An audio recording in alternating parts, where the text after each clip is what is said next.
Dari hasil jabatan dihasilkanlah job description atau deskripsi pekerjaan. Kalau kita lihat strukturnya, misalkan strukturnya seperti ini, gitu ya. Dari struktur seperti ini, akhirnya ada 27 jabatan. Kalau ada 27 jabatan, berarti job desk-nya juga harus ada 27. Di sekolah juga demikian. Kalau jabatannya di sekolah kita ada 60, ya harus ada 60 job desk. Kepala sekolah SD, kepala sekolah TK, itu jabatan yang berbeda. Maka masing-masing jabatan harusnya job desk yang berbeda. Job desk atau deskripsi jabatan. Jangan terbalik-balik dengan SOP. Kadang-kadang ada orang yang menyamak, oh job desk itu SOP. Beda. SOP dan job desk itu berbeda. Nah, perbedaannya di mana? Perbedaan adalah dari cara penulisannya juga dari kepentingannya. Kalau kemarin ini udah sering sekali saya sampaikan bagian ini bahwa dalam level dokumen kelembagaan, dokumen perusahaan itu ada dokumen level 1, dokumen yang paling penting, level paling utama.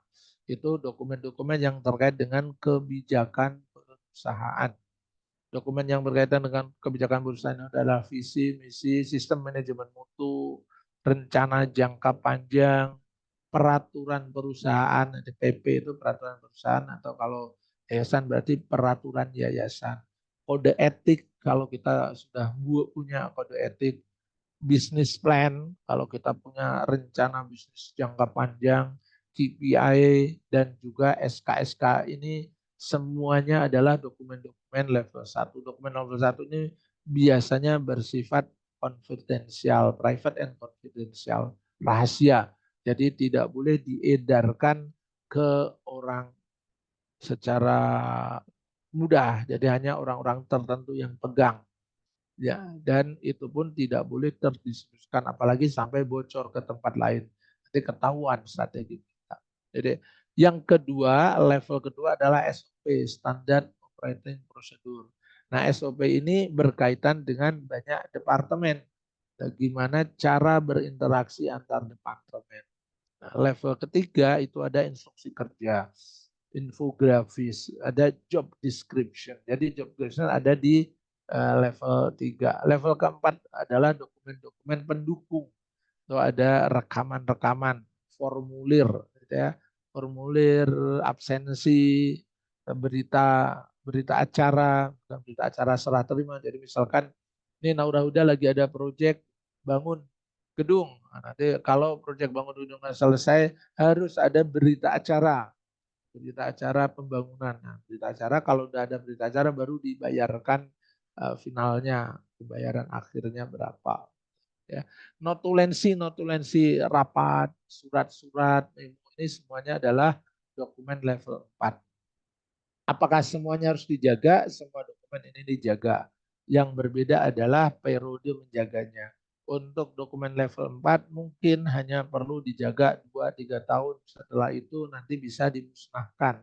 Kalau level 3 ke atas ini bisa jangka waktunya bisa lama, bisa 5 tahun. Bahkan bisa jadi itu merupakan dokumen-dokumen yang harus dijaga sepanjang masa, nggak boleh hilang.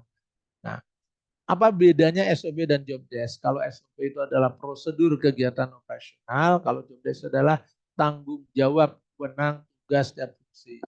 Nah, SOP itu bisa lebih dari satu jabatan yang terkait dalam SOP tersebut. Jadi satu SOP bisa terkait dengan beberapa jabatan. Misalkan SOP rekrutmen. SOP rekrutmen itu melibatkan staf HRD, melibatkan manajer HRD, melibatkan kepala sekolah, melibatkan keuangan, bisa jadi. Tapi kalau job desk itu hanya satu jabatan. SOP itu untuk mengetahui urutan kerja dari suatu proses. Kalau job desk untuk mengetahui input, proses, dan output dari jabatan itu. Ya. Job desk merupakan suatu uraian tertulis yang mencakup ikhtisar tugas-tugas utama dari suatu pekerjaan, bukan merupakan suatu uraian mengenai siapa yang memegang jabatan. Ketika pertama kali job desk-nya ini untuk apa? Ketika pertama kali orang bergabung ke sekolah kita, itu tanda tangan kontrak, nah, kasih tahu ini loh job desk-mu, sebagaimana kalau yang di lowongan itu hanya informasi umum. Nah, job desk lengkapnya itu seperti ini. Ini pekerjaan. Deh. Kalau sudah tahu pekerjaannya, ya, dia akan menjadi dasar penilaian kinerja dari job desk-nya dia dan jadi SOP-nya seperti ini. Urutannya adalah ketika diterima kasih tahu job desk-nya, kasih tahu cara mengerjakan pekerjaannya. Job desk itu berarti tugasnya, SOP itu berarti cara mengerjakannya. Manfaatnya kalau kita punya job desk, manfaatnya tadi ya untuk rekrutmen, untuk pelatihan, pengembangan, untuk penilaian kinerja, untuk menentukan besaran kompensasi atau imbalan jasa, untuk perencanaan tenaga kerja ke depan. Jadi job desk bisa jadikan pedoman berapa jumlah karyawan yang dibutuhkan.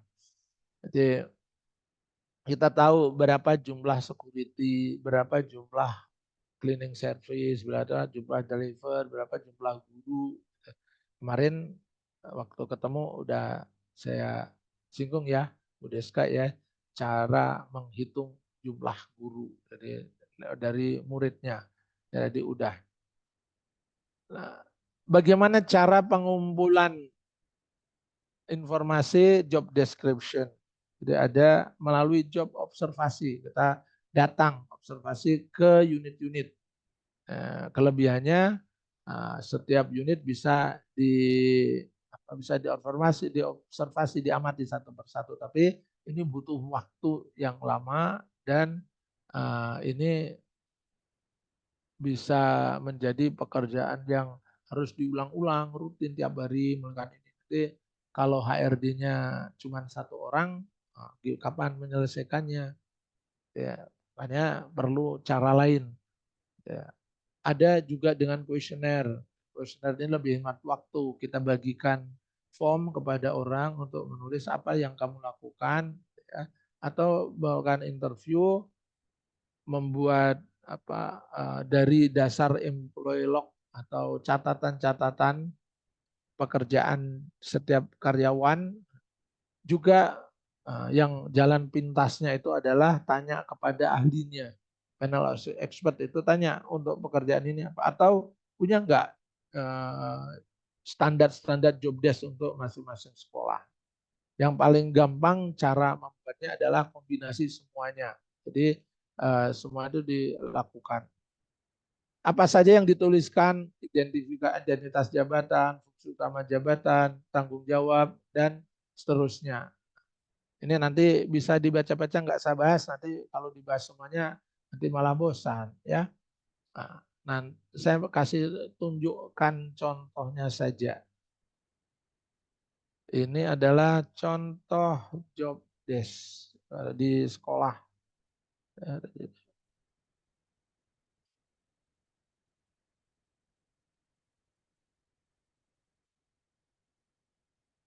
Tunggu, job desk kepala sekolah. Wah, saya punyanya bahasa Inggris itu desk, nggak apa-apa ya. Biasanya membuatnya bahasa Inggris. Ini contoh job desk. Form job desk itu berarti dituangkan dalam satu lembar seperti ini. Satu lembar sih, bisa 2 lembar, bisa 3 lembar. Tapi intinya ini job desk itu. Ada posisinya. Posisinya apa? Ini akan lebih bagus lagi kalau dinomorin. Setiap dokumen itu diberikan nomor. Ini posisi primary principal, kepala sekolah SD, dokumen nomor sekian, effective date, revisi terbaru tahun 3. Nama divisinya apa? Misalkan divisinya SMP, kalau di tempat saya namanya divisi akademik karena ada divisi direktorat akademik dan direktorat non akademik. Departemennya apa? Departemen primary atau SD. Nah, kepada siapa dia melapor? Jadi, job desk itu menunjukkan dia harus laporan kepada siapa. Karena itu bagian dari tanggung jawabnya. Siapa subordinatnya? Berarti bawahannya siapa saja. Kepala sekolah SD itu punya bawahan wakil kepala sekolah, dia membawahi koordinator kurikulum, dia membawahi koordinator guru, para guru, konselor, eh, pustakawan sampai kepada TU di jenjang. Jadi siapa saja bawahnya ditulis di sana. Job summary itu um, ringkasan ringkasan dari pekerjaannya. The primary principal is the head teacher of the secondary. Oh, secondary. Primary yang harusnya ya.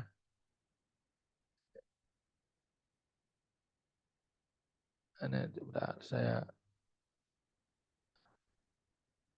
the school board of administration to implement of school curriculum and vision mission. Jadi dia tugasnya adalah memberikan mencapai kurikulum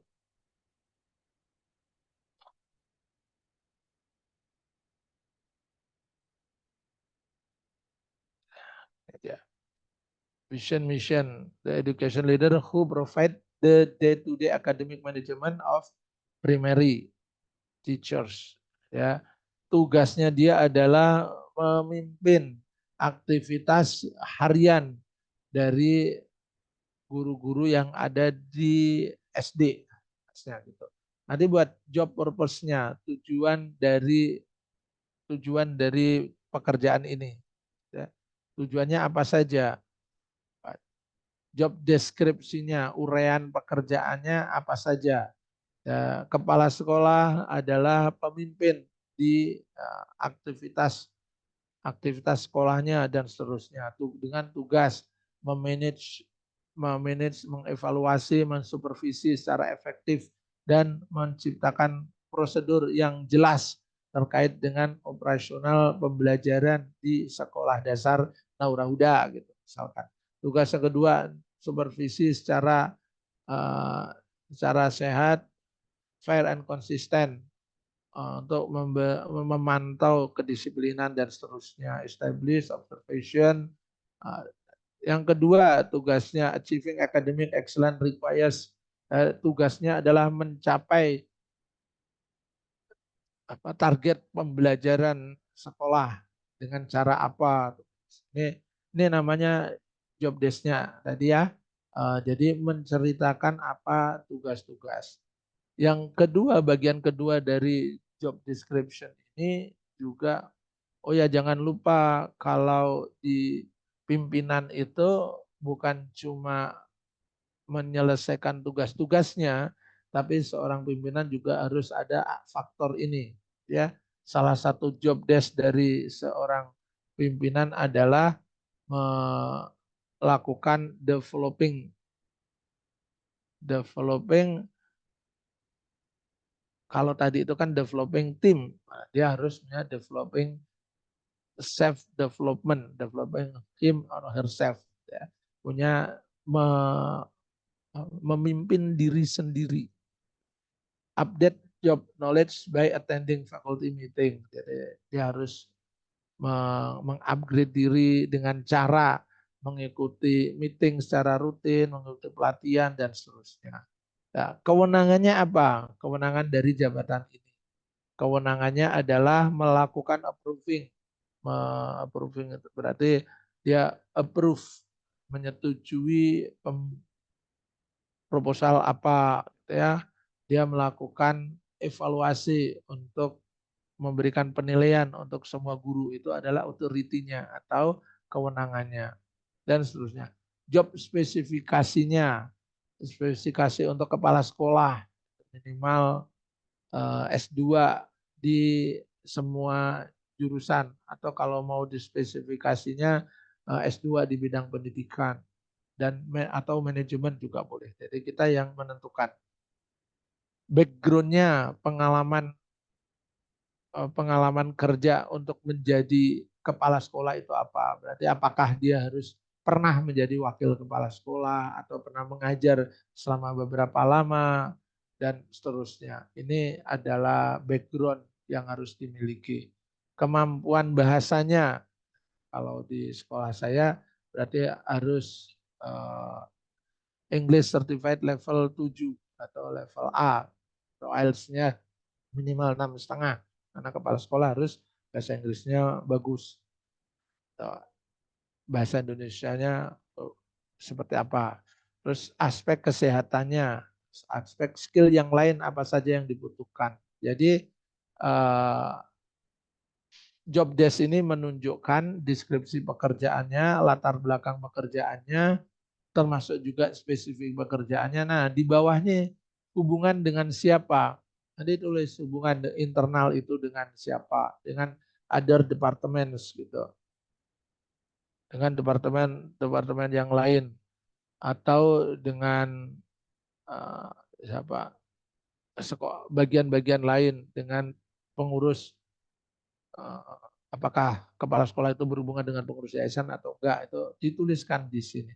Ya, dengan eksternal, dia keluar dengan siapa, dengan wali murid, dengan apa, vendor dan lain sebagainya. Ini adalah contoh membuat job desk ya. Nah, biar kita bisa latihan, saya akan share contoh, eh, contohnya dan nanti buat. Oh ya, satu lagi saya mau contoh kalau yang bukan kepala sekolah apa?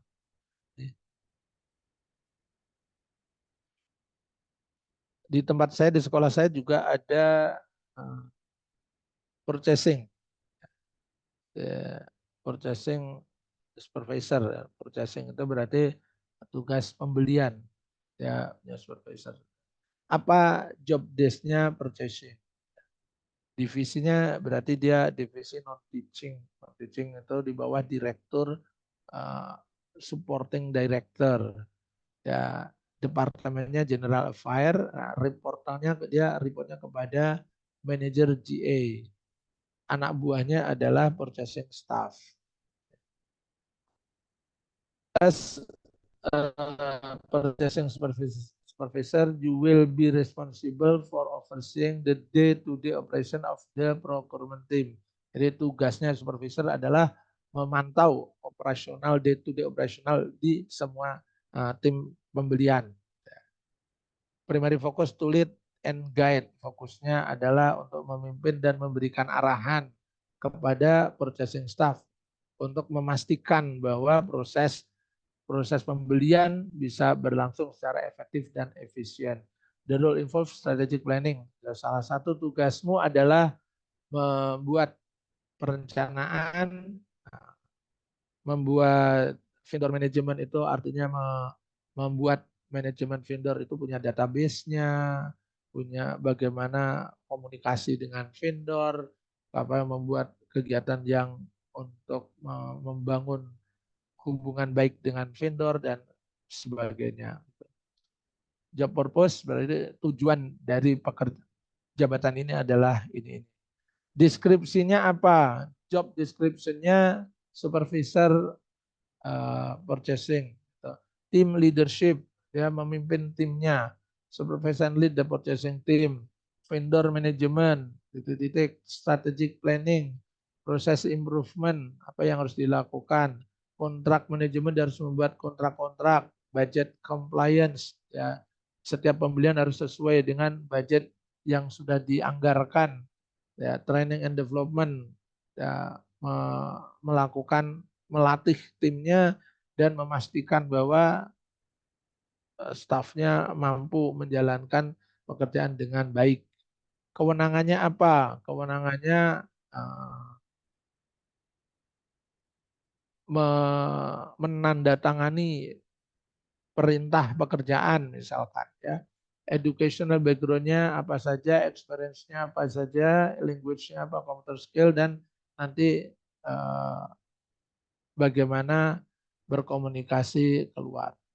Baik, Bapak Ibu, sekarang adalah saya ingin kita latihan untuk membuat job desk. Karena ini kita tidak melangkah lebih dalam kalau ini belum dijalani. Jadi saya share ya, materinya saya share sekarang aja secara lengkap biar nanti bisa dipelajari, dan juga saya share latihannya. Bentar, tunggu. Latihan job desk nanti dibuat. Nah, kita beri waktu 10 menit untuk latihan sambil saya break dulu. Nah, kita latihan membuat job desk.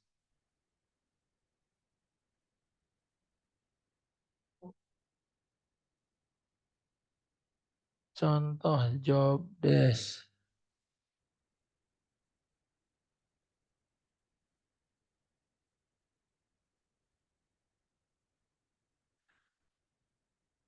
Itu sudah saya kirim di chat ya, di Gimana? di bagian chat. Oh, iya. Nah, silahkan.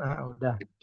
Itu ada contoh job desk kepala sekolah dan job desk outsourcing. Itu hanya salah satu. Nanti formatnya seperti itu. Bisa dibuat dalam bahasa Indonesia. Bisa juga nggak harus purchasing. Ganti HRD gitu. Karena ada Budeska. Coba buat job desk-nya HRD itu apa?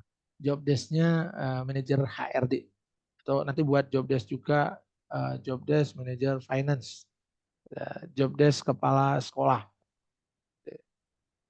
Oke, silakan di download ya. Sebelum kita masuk ke bagian selanjutnya, nah, kalau bisa itu diselesaikan. Jadi setelah ini kita bahas tentang job evaluation. Job evaluation nanti yang berkaitan dengan membuat sistem grade. Sebelum sampai sana ini contoh saja. Contoh job desk suami. Fungsi utama suami menjadi pasangan dan kepala keluarga yang sesuai dengan tuntutan Islam dengan tujuan untuk kebahagiaan dunia akhirat. Tanggung jawab suami, ternafkahinya istri secara lahir maupun batin. Tugas-tugas pokok, memberi nafkah ke istri, menggauli istri secara ma'ruf, menjadi kehormatan istri dan keluarga, membimbing istri dengan baik. Wewenang, nah ini kewenangan untuk memberikan tadi ya, kewenangan sebuah jabatan. Kewenangannya itu apa? Kewenangannya itu boleh melakukan ini, boleh melakukan ini, boleh melakukan, namanya kewenangan. Jadi kalau seorang suami itu berwenang memberikan perintah, berwenang untuk minta dilayani, berwenang untuk memberikan izin, nah, itu kewenangannya. Jadi untuk memastikan apa fungsi utama, apa tanggung jawab, apa tugas pokok dan sebagainya. Baik, silakan saya beri waktu 10 menit untuk mengerjakan contoh job desk. Satu kepala sekolah dan satu yang non kepala sekolah, boleh staff, boleh manajer ya. Nah, nanti boleh di-share kepada saya atau nanti ada yang mempresentasikan. Baik, waktunya 10 menit. Saya